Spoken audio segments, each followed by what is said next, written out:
in 200 ml of 200 ml of 0.1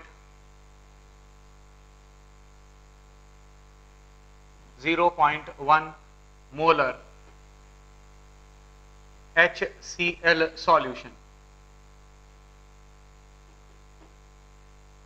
200 ml of 0.1 molar of HCl solution, 100 ml of 0.1 molar of NaOH is added. 100 ml of 0.1 molar of NaOH is added.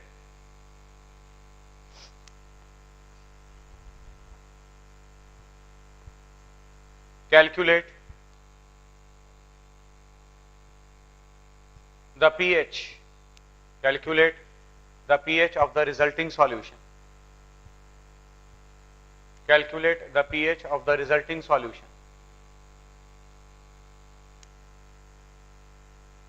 Right अब हम क्या करेंगे, सबसे पहले ये जो question है, सबसे पहले हम number of moles of HCl निकाल रहे हैं. हम अच्छी तरीके से जानते हैं molarity is equal to N upon V, और you can say N is equal to molarity into volume, और ये जो वॉल्यूम है वो वॉल्यूम लीटर में होना चाहिए. राइट तो number of moles of HCl, number of moles of HCl, it is equal to molarity, it is 0.1 into volume, volume is 200 into 10 raised to the power minus 3. Right समझ गए होंगे मैंने ऐसा क्यों किया, क्योंकि ये मिलीलीटर में था. मिलीलीटर से लीटर में जाने के लिए हमने इसको 1000 से डिवाइड कर दिया. राइट दैट इज ये हो जाएगा हमारा 0.02. number of moles of HCl, it is equal to 0.02.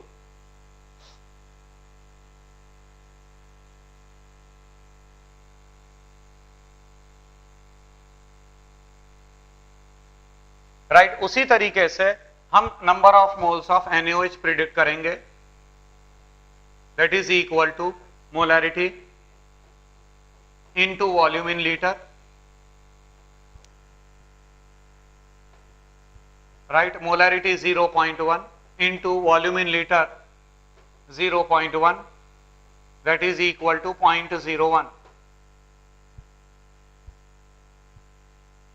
Right, अब HCl और NaOH के बीच में रिएक्शन होगी, तो HCl और NaOH के बीच में जब रिएक्शन होगी, HCl अपने आप में एसिड है, राइट NaOH अपने आप में बेस है, तो HCl और NaOH के बीच में जब रिएक्शन होगी तो NaCl प्लस H2O का फॉर्मेशन होगा. HCl के जो नंबर ऑफ मोल्स अभी अपन ने कैलकुलेट किए दैट इज 0.02, NaOH के जो कैलकुलेट किए हैं दैट इज 0.01. राइट इसका मतलब ये हुआ कि HCl जो है वो अधिक मात्रा में प्रेजेंट है. HCl अधिक मात्रा में प्रेजेंट है, जो NaOH है उसके नंबर ऑफ मोल्स कम है. NaOH के 0.01 मोल्स हैं. NaOH जो है, ये जो NaOH है राइट यह लिमिटिंग रिएजेंट की तरह काम करेगा. It will act as a limiting reagent, right या लिमिटिंग रिएक्टेंट कह लीजिए, आपको जैसा ठीक लगे. लिमिटिंग रिएक्टेंट कहना ठीक रहेगा. राइट तो ये लिमिटिंग रिएक्टेंट है. राइट और लिमिटिंग रिएक्टेंट है, इसका मतलब ये पूरी तरीके से खत्म हो जाएगा. राइट तो 0.01 है तो ये पूरा कंज्यूम हो जाएगा, और इस NaOH का 1 मोल HCl के 1 मोल के साथ कंबाइन करता है. अगर NaOH के 2 मोल हैं तो इसके 2 मोल के साथ कंबाइन करेगा. तो जब ये 0.01 मोल है राइट तो ये भी 0.01 मोल रिएक्ट करेगा. तो जब ये 0.01 मोल रिएक्ट करेगा राइट तो ये बच जाएगा. ये कितना बच जाएगा, ये 0.01 बचेगा, 0.01 बचेगा. HCl 0.02 मोल था राइट, 0.01 ये है तो ये 0.01 बच जाएगा. HCl के जो नंबर ऑफ मोल्स बचे हुए हैं, left over moles of HCl, it is 0.01, ये जीरो है, ये जीरो है, राइट। और ये NaCl बन चुका है 0.01 और यहां ये बना 0.01, राइट। NaCl अपने आप में न्यूट्रल सॉल्ट होता है। सारे बच्चे ध्यान में रखिएगा, नोट कर लीजिएगा, एक जगह पर नोट कर लें आप कि NaCl, sodium chloride, NaCl is a neutral salt. NaCl is a neutral salt as it does not undergoes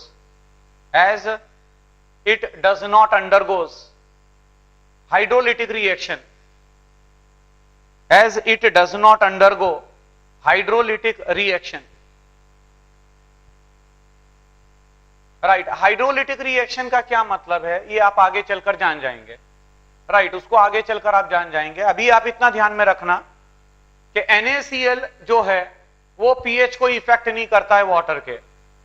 मतलब अगर पानी के अंदर आपने HCl को डाला हुआ है, तो अगर पानी के अंदर पानी के अंदर अगर आप NaCl को डालेंगे, तो जिस समय पानी के अंदर अगर आप NaCl को डालेंगे, राइट, तो किसी भी तरह से जो वाटर है उस वाटर के pH पर इफेक्ट नहीं पड़ेगा। There will be no any effect on the pH of the water as the NaCl does not undergo hydrolytic reaction। मतलब NaCl जो है वो, प्लीज आप सब ध्यान में रखिएगा कि जो NaCl है वो अपने आप में एक न्यूट्रल सॉल्ट है।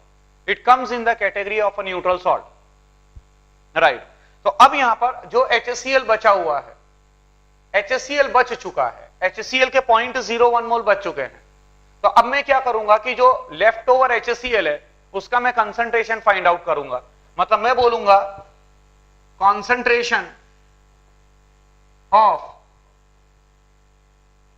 लेफ्ट ओवर HCl,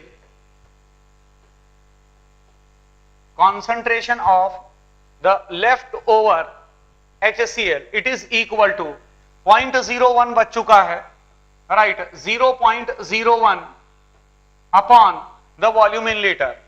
ये 200 ml था, राइट, ये 100 ml है। दोनों को आपने मिक्स किया, तो जब आपने दोनों को मिक्सअप किया तो volume becomes 300 ml, right. It means ये हो जाएगा 0.30,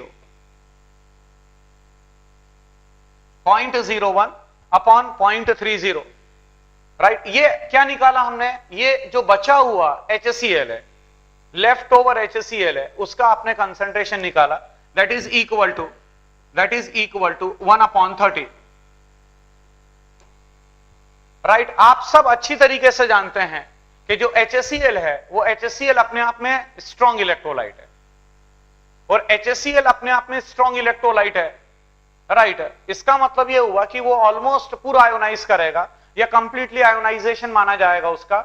इट मींस जो H पॉजिटिव कंसंट्रेशन होगा वो उतना ही होगा जो HCl का अपना है, that is equal to 1/30, right. अब हमारे को pH निकालनी है, तो मैं बोलूंगा pH is equal to negative of log of 1/30, right, that is equal to minus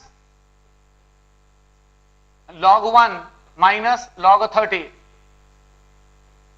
right, that is equal to log 1 0 होता है, minus minus plus plus log 30 का अगर आप log लेते हैं, log 30 it is equal to 1.48, ये आपका answer आ जाएगा।